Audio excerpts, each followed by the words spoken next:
The Union Budget 2013, it's going to be extremely interesting and will be very keenly watched out for,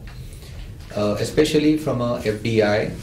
and the private equity and the FII perspective. The budget provisions are going to be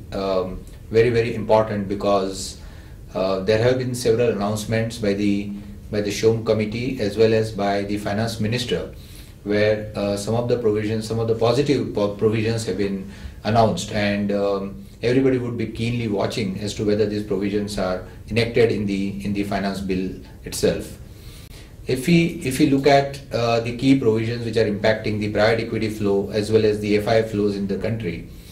GAR would be the most important provision, and the Shah committee has recommended several provisions in terms of providing clarity to the private equity investors as to what constitutes substance and therefore what kind of beneficial provisions of India-Mauritius tax treaty should apply. And similarly, Shah committee has also attempted to define substance in the form of pooling of investments in a tax efficient jurisdiction, or also it has provided that India-Mauritius tax treaty benefit should be given as long as the Circular 789 is in force and is supposed to be respected by the tax office. All these provisions are currently contained in the Shah committee report, and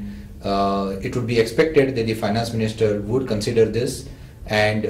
maybe incorporate in the law itself or come up with the official circular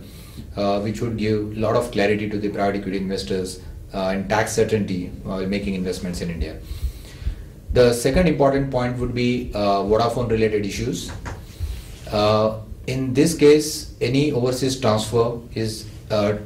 sought to be taxed in India under the relevant provisions of the Act. The main point which would concern the private equity investors would be the transfers at the fund level, especially by the LPs, and under the current provisions, this transfers or these redemptions would be actually taxable in India under the current provisions. So I think clarity would be required, and there would be an expectation that some of these transfers which are taking place at overseas level and which are again dealt with by the Shah committee to provide that some of these transfers should not be taxable in India are again hopefully incorporated in that, and thereby providing clarity to the funds that LPs are not liable to tax on such transactions. The second relevant point, P-notes taxation in India, because again P-notes are in the form of offshore derivative instruments which are being traded overseas, and the question is whether these offshore derivative instruments are liable to tax in India. Again, Shah committee has provided for very positive recommendations on this particular aspect, and there would be an expectation that the finance minister would consider these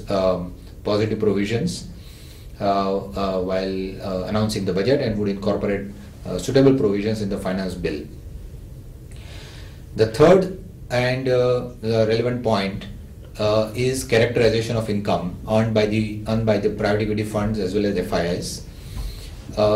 There is unfortunately no clarity today in terms of whether the characterization of income is a business income or is capital gains, and therefore several courts and several authorities in India have held it to be a business income or capital gain depending on the facts of each case. It would be appropriate for the finance minister to again try and provide some regulations concerning the characterization of income in India. And the last point I would like to make is concerning the local funds, which are the alternative investment funds. And today the law provides for tax pass-through for AIF 1 category.